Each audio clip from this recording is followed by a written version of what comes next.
அனைவருக்கும் வணக்கம். இன்றைக்கி ஏப்ரல் 19, 2025 சனிக்கிழமை. தினமணியில் இருக்கிற முக்கியமான நியூஸஸ் என்னென்னு பார்ப்போம். சென்னையின் முதல் ஏசி மின்சார ரயில் இன்று முதல் இயக்கம்னு தெரிவிச்சிருக்காங்க. குளிர்சாதன ஏசி வசதி கொண்ட மின்சார ரயில் சென்னை கடற்கரை டு செங்கல்பட்டு இடையே சனிக்கிழமை முதல், அதாவது ஏப்ரல் 19 முதல் இயக்கப்பட உள்ளதுன்னு சொல்லி தெரிவிச்சிருக்காங்க. பார்த்து வச்சுக்கோங்க இந்த நியூஸை. அடுத்ததாக இன்றைக்கான திருக்குறள் என்னன்றதை பார்த்துருவோம். மன்னருக்கு மன்னுதல் செங்கோன்மை அஃதின்றேல் மன்னாவாம் மன்னருக்கு ஒளி. அரசருக்கு புகழ் நிலைபெற காரணம் செங்கோல் முறையாகும். அஃது இல்லையானால் அரசருக்கு புகழ் நிலை பெறாமல் போகும்னே கொடுங்கோன்மை அப்படின்ற அதிகாரத்தில் திருவள்ளுவர் சொல்லியிருக்காரு.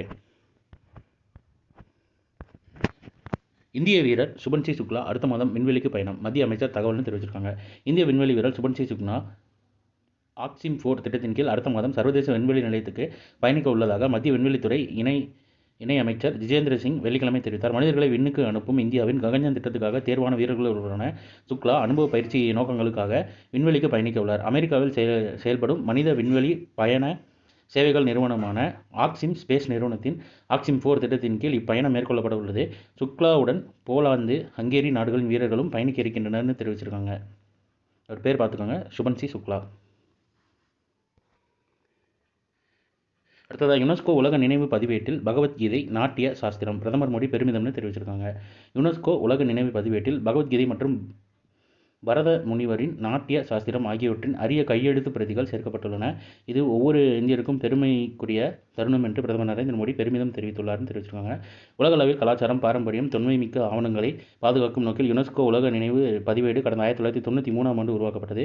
இப்பதிவேட்டில் கையால் எழுதப்பட்ட மிக பழமை வாய்ந்த நூல்கள், ஆவணங்கள் உள்ளிட்டவை இணைக்கப்படுகின்றன. இந்நிலையில் இந்தியா உட்பட பல்வேறு நாடுகளில் இருந்து புதிதாக 74 பாரம்பரிய ஆவண தொகுப்புகள் இப்பதிவேட்டில் வியாழக்கிழமை சேர்க்கப்பட்டனன்னு சொல்லி தெரிவிச்சிருக்காங்க. யுனெஸ்கோ புகழாரம்னு கொடுத்துருக்காங்க. இது தொடர்பாக யுனெஸ்கோ வெளியிட்ட அறிக்கையில் பண்டார்கர்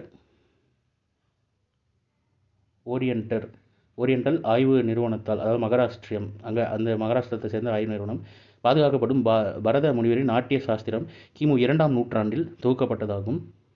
கந்தர்வ வேதம், நாட்டிய வேதம் எனவும் அறியப்படும் இந்நூலில் 36,000 ஸ்லோகங்கள் உள்ளன. நாட்டியம், நாடகம், உணர்ச்சி, இசை உள்ளிட்டவற்றின் விதிகளை வரையறுக்கப்பட்டுள்ளனன்னு சொல்லி தெரிவிச்சிருக்காங்க.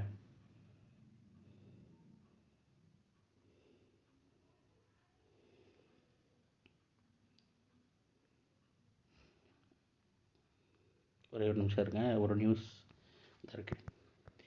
இந்தியன் ஆயிலுக்கு ஸ்காட்ச் கோல்டு விருது வழங்கப்பட்டிருக்கதாக சொல்லியிருக்காங்க. பொதுத்துறையை சார்ந்த எண்ணெய் நிறுவனமான இந்தியன் ஆயில் கார்பரேஷனுக்கு எண்ம பரிமாண மாற்றத்திற்கான ஸ்காட்ச் கோல்டு 2025 விருது வழங்கப்பட்டுள்ளது. இது குறித்து அது நிறுவனம் வெளியிட்ட செய்திக்குறிப்பு வந்து 2025ஆம் ஆண்டுக்கான ஸ்காட்ச் கோல்டு விருது நிறுவனத்தின் extra power field card loyalty திட்டத்துக்கு வழங்கப்பட்டுள்ளது. போக்குவரத்து மற்றும் சரக்கு பரிமாற்ற சேவைத்துறைக்கு பாதுகாப்பான, இடர்பாடில்லாத, உயர் தொழில்நுட்பத்துடன் கூடிய தீர்வுகளை வழங்குவதில் இவ்விருது வழங்கப்பட்டுள்ளது என்று அந்த செய்திக்குறிப்பில் தெரிவிக்கப்பட்டுள்ளதுன்னு சொல்லி தெரிவிச்சிருக்காங்க. ஸோ இன்றைக்கான இம்பார்ட்டன்ட் நியூஸஸ் அவ்வளோதான். இதோட ஷார்ட்டர் வெர்ஷனாக 1 கரண்ட் அஃபேர் நம்ம சேனல் இருக்குது, வேணுங்கிறவங்க அதை யூட்டிலைஸ் பண்ணிக்கோங்க. மேலும் இன்னொரு நியூஸ் வீடியோவில் சந்திப்போம். தேங்க்யூ.